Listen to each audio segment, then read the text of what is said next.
மலைகள் எல்லாம் அலைந்து திரிந்து அதாவது பத்திரகாளியம்மன் கோவில் அன்னதானம் நடந்து கொண்டிருக்கின்றது. அன்னதானம் சாப்பிடக்கூடிய மக்கள் உடனடியாக வந்து அன்னதானத்தில் கலந்து கொள்ளுமாறு கேட்டுக்கொள்ளப்படுகிறார்கள். பத்திரகாளியம்மனுடைய ஆலயத்தில் அன்னதானம் ரொம்ப சீரும் சிறப்பாக நடந்து கொண்டிருக்கின்றது. சரியான சாப்பாடு, சரியான ஏற்பாடு. வெஜிடபிள் பிரியாணி அதோட சம்பல்.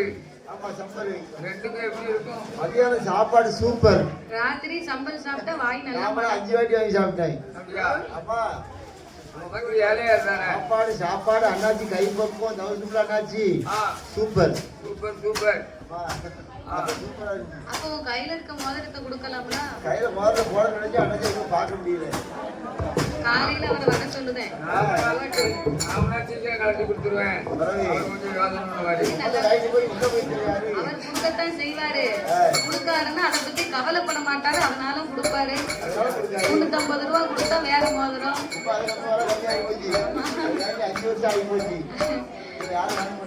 அதனால இந்த நாகராஜனும் நாகச்சன்னியும் காடு மலைகள் எல்லாம் அலைந்து திரிந்து சுத்தமான கொம்பு தேனை கொண்டு வந்து சிறப்பாகவே கொடுத்து வளர்த்து வருகிறார்கள். நாகராஜனும் நாகச்சன்னியும் கொம்பு தேனை கொண்டு வந்து கொம்பு தேனை கொண்டு வந்து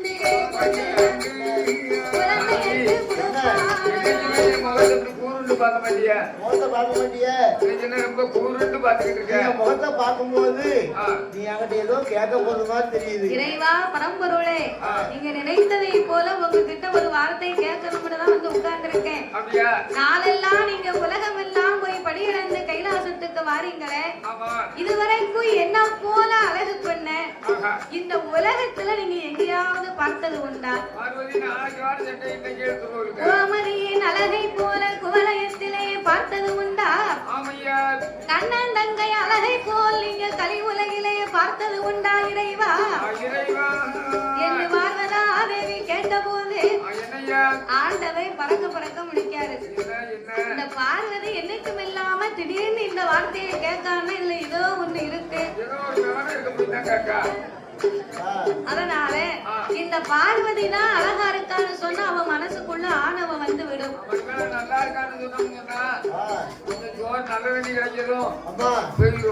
அதனால இந்த பார்வதி இடத்துல ஏதாவது நாம வேற விதமா தான் ஒரு பதிலை சொல்ல வேண்டும் அப்படின்னு பார்வதி மனதில் இருக்கக்கூடிய எண்ணங்களை தெரிந்து கொண்டு சிவபெருமான் என்ன சொல்லுகிறார் தெரியுமா? ஏடி அம்மா பார்வதி, ஏடி அம்மா பார்வதி,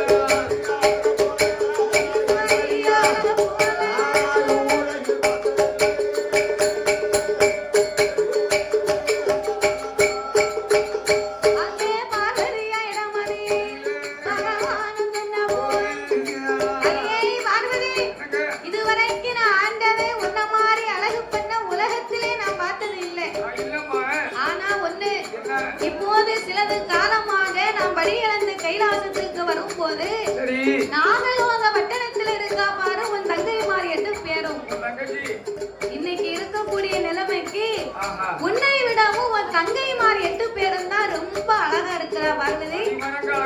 நான் கூட நீ தான் அழகோன்னு நினைச்சுக்கிட்டு ஏமாந்திருந்தேன். ஆனா உன் தங்கைமார் 8 பேரும் பத்திரகாளியம்மா, முப்புடாதி, மாரியம்மா, காளியம்மா, முத்தாரம்மா, வடகுத்தியம்மா அவர் 8 பேர் இருக்கக்கூடிய அழக பார்த்தா உன்னையில இருந்து இன்னும் 2 மடங்கு அழகோடு இருக்கிறார்.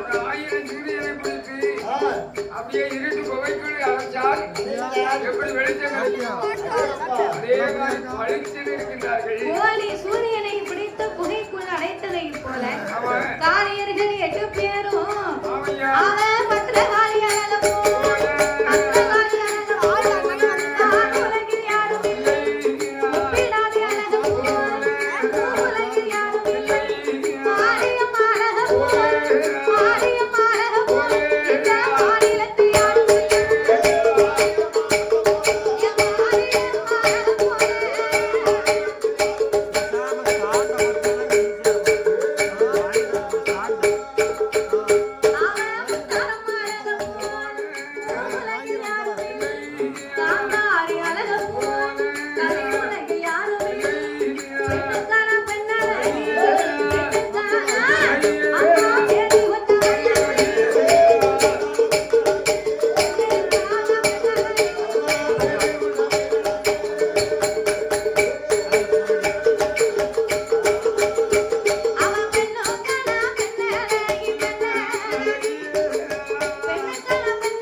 நாதன் இங்கு நீயும் ஆடிவா நீ ஆடிவா மாயமாக வந்தவர் மாயவா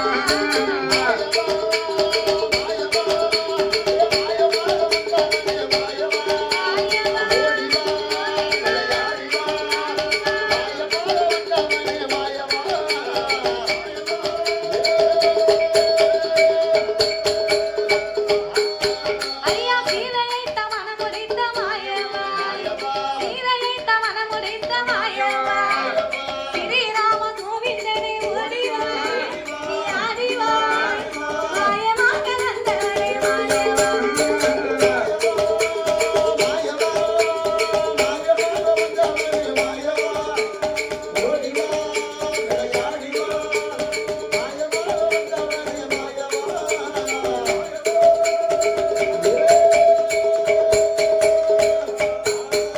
அங்கே பார்வதி அழைத்த போது பார்வதி அழைத்த போது அந்த பச்சை மான் கோபால் அவர பச்சை கால்களுடனே வார கைலாசம் வாரார் அவர் கைலாசம் ஓடி வந்து என் தங்கை பார்வதியே என் தங்கை பார்வதியே அம்மா நீ அழைத்த விவரம் என்ன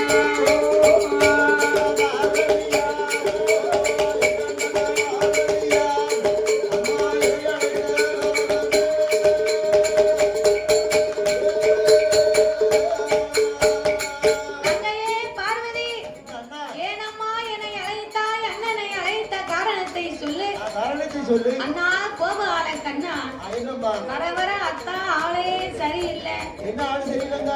என்னை விடவும் ஆ, என் தங்கைமார் 8 பேரும் தான் அழகா இருக்கான்னு என்கிட்ட உயர்வா பேசிக்கிட்டு இருக்காரு அப்படி பேசுனாரோ? நான் என்ன மாதிரி அழகு பெண்ண பாத்தீங்களான்னு கேட்டதுக்கே இந்த வார்த்தை சொன்னாருன்னா சொன்னாரு. நாளை பின்ன இவன் வளர்ந்து வாலிபமாகி வந்தா இதுல இருந்து இன்னும் 2 மடங்கு அழகா இருப்பா இருப்பா. அப்போ என்னை மறக்க மாட்டான்னு என்னையா நிச்சயம் இருக்கு சரிதான உண்மைதானே. நீ நம்பி கரெக்டான பாயிண்ட். அதனால ஆ, ஆண்டவே நாளை பின்ன என்ன மறந்து ஒரு தாலியை ஒவ்வொரு பங்கு போட்டுருவாரு போட்டுவாரு. அதனால இனிமே ஆ, நாகலோக பட்டணத்துக்கு போனா ஆண்டவன் பார்க்க கூடாது அவங்க பார்க்கக்கூடாது. அதுக்காக இப்ப நான் என்ன செய்யணும்னு நினைக்கிறேன் நினைக்க என்ன செய்யணும்னு நினைக்கிறேன் என்ன செய்யணும்? நாகலோக பட்டணத்துக்கு போய் அவன் 8 பேரையும் கொண்டு வந்து என் பக்கத்துல நான் வச்சிருக்கணும் அவன் என் நண்பர்கள் வச்சுக்கணும். அப்பதான் என் மனசுக்கு நல்லா இருக்கும் பாத்துக்கோ ஆமா, இவர் அடிக்கடி கைலாசம் போறாரு, படியாக்க போறாரு, வராரு. ஆமா. இந்த மனுஷனை நம்ப முடியாது. அதனால நீ போய் அவன் 8 பேரையும் கொண்டு வந்தா என் பக்கத்திலேயே நான் அமர வச்சுக்கிடுவேன் நான் வச்சுக்கிடுவேன். துவாரி பெண்ணா நான் இருக்க சொல்லுவேன் சொல்லுவேன். அப்படின்னு சொன்ன உடனே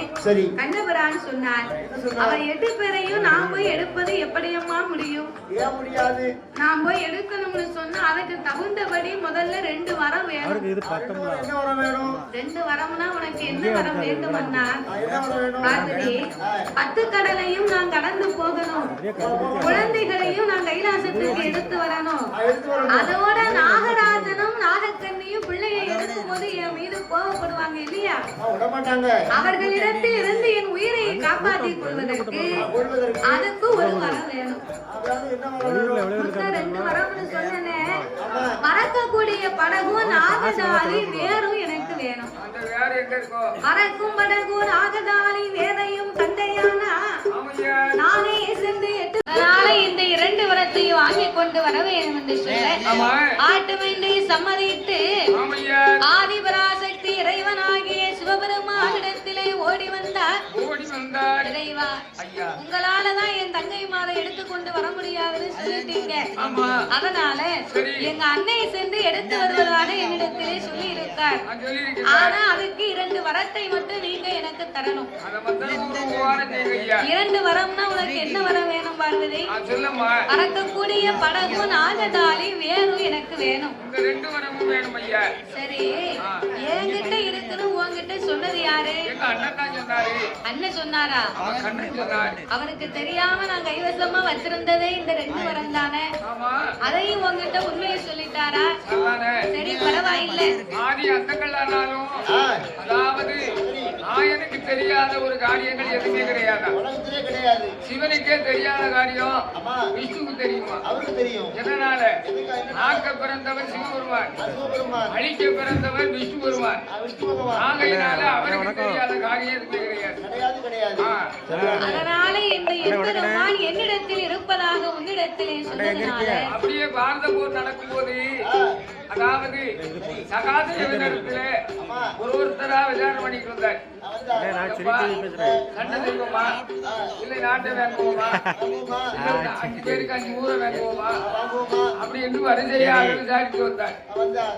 அப்ப சகாதேவனிடத்துல சரி. அப்போது ஆ. வழி தெரியலையோ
கண்ணபுரான் பட்டநாமம் வளர்ந்த சாத்தி 27 தொட்ட நாமம் 96 போட்டுக்கொண்டு நேர நாகலோக வட்டணத்திற்கு வருகிறார். நாகலோக அப்பாவும் அரண்மனையில இல்லாத நேரம் யாரோ ஒரு பண்டான கிழவம் தான் வந்துகிட்டு இருக்கிறது மாதிரி தெரியுது.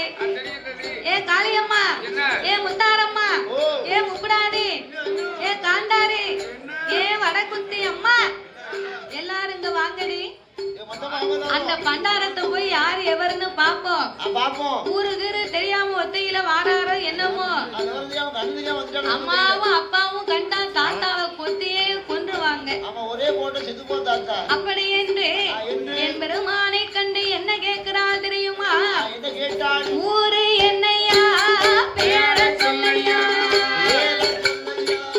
ஊரு என்னையா பேர சொல்லையா, தாத்தா பேர சொல்லையா, நீய ஒத்த வழியாக வந்தடி என்னையா.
தாத்தா என்ன உனக்கு ஊர் எது? அதான் ஊருக்குள்ள சொல்லி ஊருக்குள்ளே இங்க பாரு உனக்கு ஊரு தான் தெரிஞ்சிருக்கான்னு யாரும் கேட்கல. இவரு என்ன கேட்டா எந்த ஊருன்னு கேட்டேன். எந்த ஊரு கேட்டியோ தாத்தாவுக்கு ஊரையா கேட்க? அதான் கேட்டேன் தாத்தாவுக்கு ஊரு வடக்கவாடி. ரொம்ப கிண்டலா என்ன இல்ல கிண்டலான்னு கேட்டேன் நீதான் ஊரை கேட்ட, நான் ஊரை சொன்னேன். உங்க வயசு என்ன எங்க வயசு என்ன ஏ பண்டாரம் வடக்கவாடின்னு கேக்கிய உன் உடம்புல குடலை சுத்தி எவ்வளவு கொழுப்பு இருந்தா இப்படி கேட்க தோணும். இந்த கேள்வி கேட்பியரா ஏ பேட்டி வடக்கவாடினா நீ தவறா நினைக்க கூடாதம்மா. தாத்தாவுக்கு வடக்கவாடி பக்கத்திலே காசி அம்மா. இதை விவரமா முதல்ல சொல்ல வேண்டியது காசியில இருந்து நான் தாத்தா கால்நடையா வந்து கொண்டே இருக்கிறேன். நான் இருக்கின்றேன் நீ முதலாவது விவரமா கேளு. நீ விவரமா சொன்னீங்கன்னா விவரமா கேட்பேன் பிறகு சரி நான் காசியில இருந்து கால்நடையா வரும்போது உங்களையும் ஒரு எட்டு பார்த்துட்டு போவோம்னு வந்தேன். அப்படியா சரி பார்த்தீங்களா? எங்களை பார்த்தாச்சு. இனிமே உனக்கு என்ன வேலை? இனிமே தாத்தா குமரிய பார்க்க போகணும். குமரியாவா? ஆமா கேள்வியை சொல்லாங்க கிழவி கிடந்தா வீட்டுல தாத்தா குமரிய பார்க்கணும்னு போய்கிட்டு இருக்கேன். அதுக்குள்ளேயும் இப்படி வித்தியாசமா பேசுறீங்க ஏ பண்டாரம் இப்பவும் இப்படித்தானே பேசுனேன். இந்த வயசுக்கு மேல நீ குமரியவா பார்க்க போற? எங்கன போய் ஏ ஏம்மா தாத்தா குமரியில போய் குமரி தீர்த்த ஆட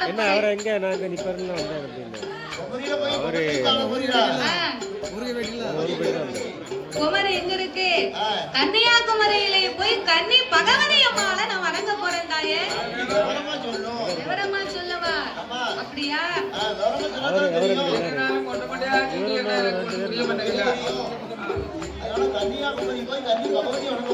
சரி தாத்தா என்னையும் பார்த்தாச்சு. இன்னும் உன் பாட்டுக்கு குமரிய பார்க்க போக வேண்டியதானே? போறேன் வருமானம் வடக்கணைக்கு வருவேன் போதும். சரி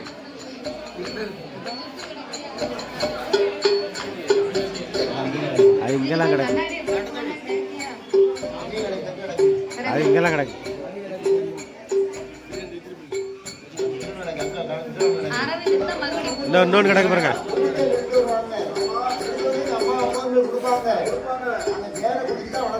அப்போ அந்த தேனையாவது கூட தாத்தா ஒரு செட்டை நான் முடிச்சிட்டு போறேன். ஏ தாத்தா அம்மாவும் அப்பாவும் வந்தாத்தான் எங்களுக்கே சாப்பாடு. இதுக்கு மேல இருவ நீங்க நின்றுகிட்டு இருந்தீங்கன்னா எங்க அம்மாவும் அப்பாவும் வந்தா உன்னை போட்டு தள்ளிடுவாங்க. பட்டுன்னு போட்டா நீ கிழமை பொட்டுன்னு போய் சேர்ந்துருவாங்க. அதனால நீ வீட்டுக்கு போகணும் தாத்தா என்று பத்திரகாளி அம்மா கேட்டபோது வாருங்கம்மா தாயே வாருங்கம்மா தாயே வார்த்தை ஒன்று சொல்லட்டே உங்க 8 பேர்களுக்கு எம்மாய பத்திரகாளி எனக்கு தண்ணி இல்ல அன்னம் இல்ல ஆகாரம் இல்லை என்று சொல்லிக் கொண்டிருக்கிறாய். நீங்க இருக்கக்கூடிய அழகுக்கு இந்த 8 பேர் இங்க இருக்க வேண்டிய ஆளா? ஓயும் ஓயும் ஒரு கொம்பு தேனை முடித்தா நீங்க வளர்ந்து கொண்டிருக்கீங்க. என்னோடு நீங்க வந்தீர்களேயானா உங்களுக்கு எல்லா விதமான பவுசு உண்டு. எம்மா தாத்தாவோடு வந்தையா தாத்தாவோடு வந்தையா கைலாசாலைக்கு போ இருளுக்குள்ள இருந்தீரா இன்பம் அது கிடையாது. மண்புத்துக்குள் இருந்தீரா ஏன் மகிமை எது கிடையாது. என்னோடு வாரிடம்மா என்னோடு வாரிடம் ஏன் கைலாசம் போயிட என்னோடு வாரிடம்மா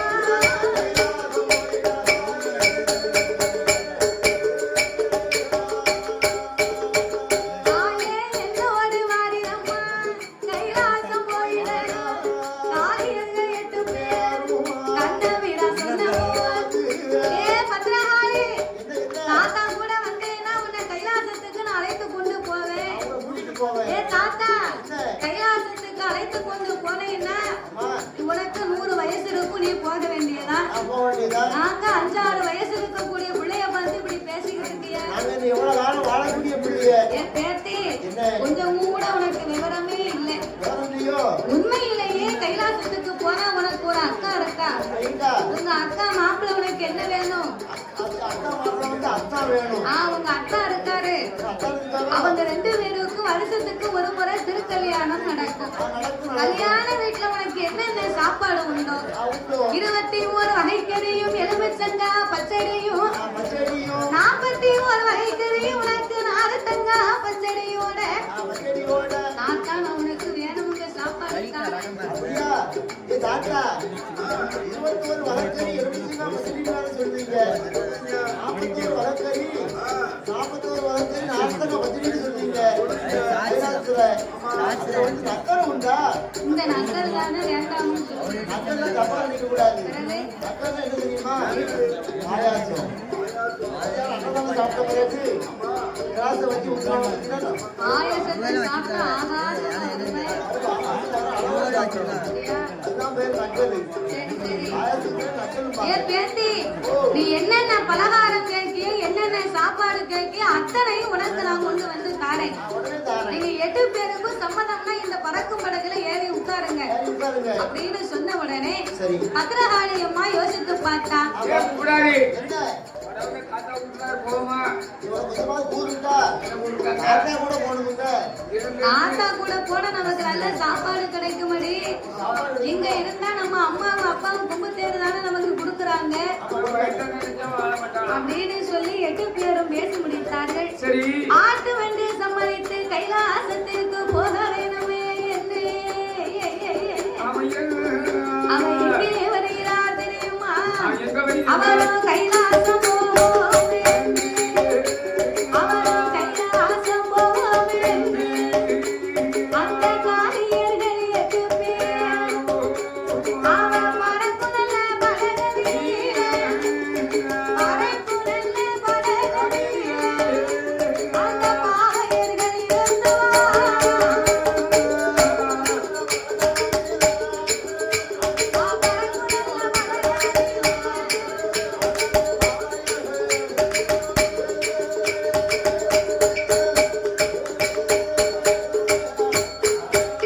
அவரை மறக்கும் மரகதியில என் பாவையர்கள் இருந்து கொண்டு வாரம் கைலாசம் வாராரு. கைலாசம் வாரபோது என் தாயம்மா எது செய்வார்? அவன் தாயாரை நினைப்பார். அவன் தகப்பனையும் நினைப்பார். தாயாரை நினைத்த போது அந்த நாகக்கண்ணி வெண்கொடிக்கு அதன் ஆசி உழைத்திடுமா? அவன் ஆசி உழைத்திடுமா? நாகக்கண்ணி நச்சென்று துமரிட்டார். அவன் ஆசி உழைத்திடுமா?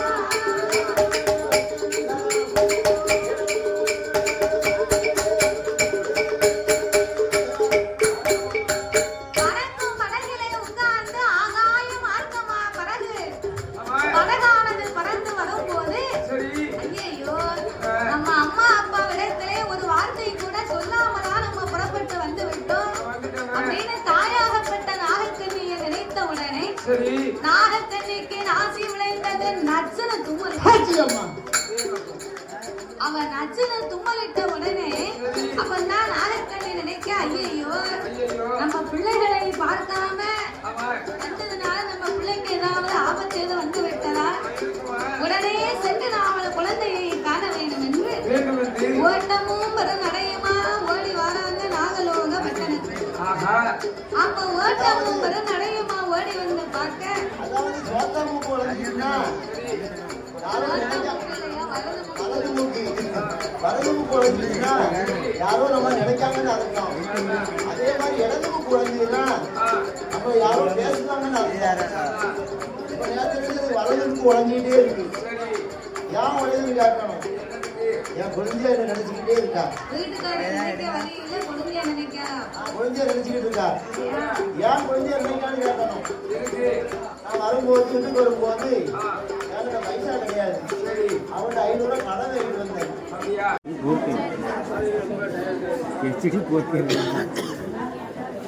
நாகக்கண்ணியும் குழந்தைகள் 8 பேரையும் கண்டவுடனே அதோ இருக்கிறார்கள் அவளுடைய குழந்தைகள் அப்படின்னு ஓடி வந்து பறக்கும் படகை வழிமறைத்தார். அதுக்காய். பறக்கும் படகை வழிமறைக்க சரி. கண்ணபுரானை கண்டு கண்ணபுரான் தன் சொருபமாக நிற்கிறார். மாயவா கோபாலா, குழந்தையை கொடுப்பது போல கொடுத்து நீங்க எடுத்துக்கொண்டு போனா என்னையா அர்த்தம்? என்ன இருக்கத்தான் உங்களுக்கு பிள்ளை வாக்கிட்டு அதனால இனி இவன் எது பிறையும் உனக்கு அறுபது கல்யாணம் முடிக்கணும்னு நினைக்கிறேன்.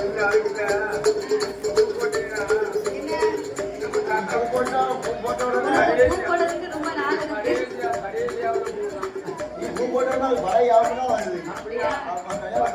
தாத்தாவுக்கு இன்னும் ஆயில் கெட்டியா இருக்கணும் பூ போட்டுருக்கேன்.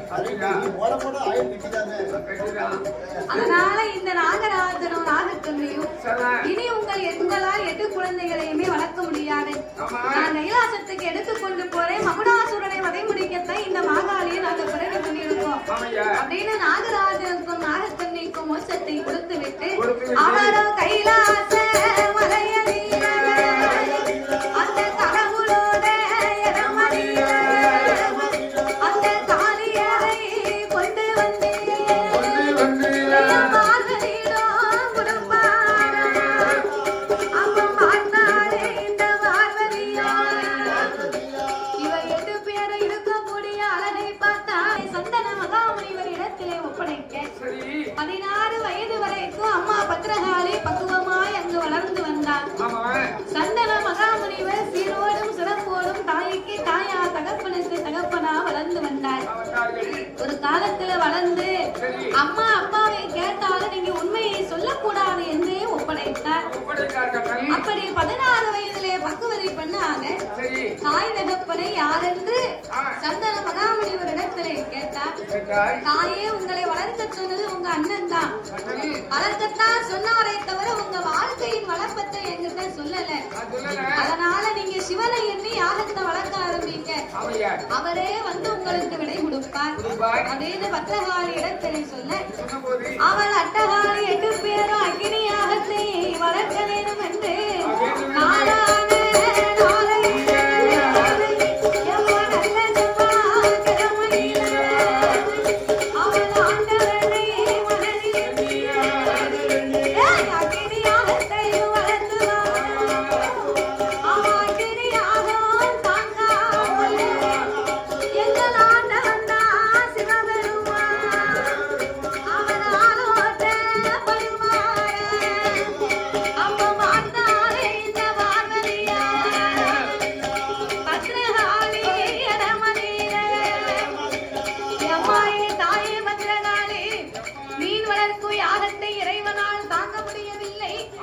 அதனால நீ அக்னி யாகத்தை அணைச்சு போடுனா நான் வளர்த்த யாகத்தை என்னால அணைக்க முடியாது. உன் ஆண்டவரை காப்பாற்று வந்திருந்தா நீயே போய் அக்னியில இறங்கு போ. இனிமே நான் இவன் பேச்சு கேட்டு இனிமே இறங்காம இருக்க கூடாது என்று பகவானுக்காக பார்வதாதேவி அக்னியில இறங்க ஐயோ கோபத்துல சொன்னா நம்ம அக்கா அக்னியில இறங்கிட்டா சிவன் இல்லையே சக்தி இல்லை, சக்தி இல்லையே சிவன் இல்லை. சிவபெருமான் சக்திக்கு உயிர் கொடுக்க வந்தா நமக்கெல்லாம் சாபத்தை கொடுப்பார். இவளோடு நாமளும் இறங்க வேணுமே என்று அவ பார்வதிக்கு பின்னால அம்மா பத்திரகாளி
கோட்டை ஓடக்கூடிய மரங்கள் எங்களுக்கு வேணும். 103 லிங்க வேணும். குளித்து நீராட தெப்பக்குளம் வேணும். ஆடி வர ஆலமரம் வீச்சிருக்க வேப்ப மரம் இத்தனையும்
Yeah.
நல்லா வச்சுக்கோம்பா ஒரு எந்த கூட வச்சுக்கோமா எந்த கூட வச்சுக்கலாம் நல்ல செல்லாத வண்டி போய் கடை ஏர்போர்ட் பண்ணி ரொம்ப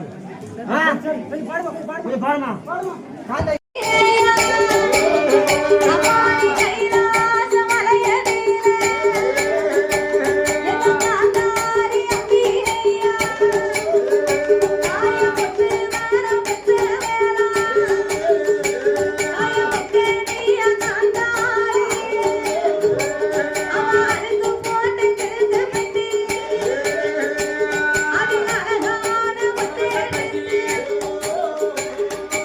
அழுக்கும் பெட்டி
மக்களுக்கு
மணி ஒரு 5 நிமிஷம் ஆச்சு அம்மாவுக்கு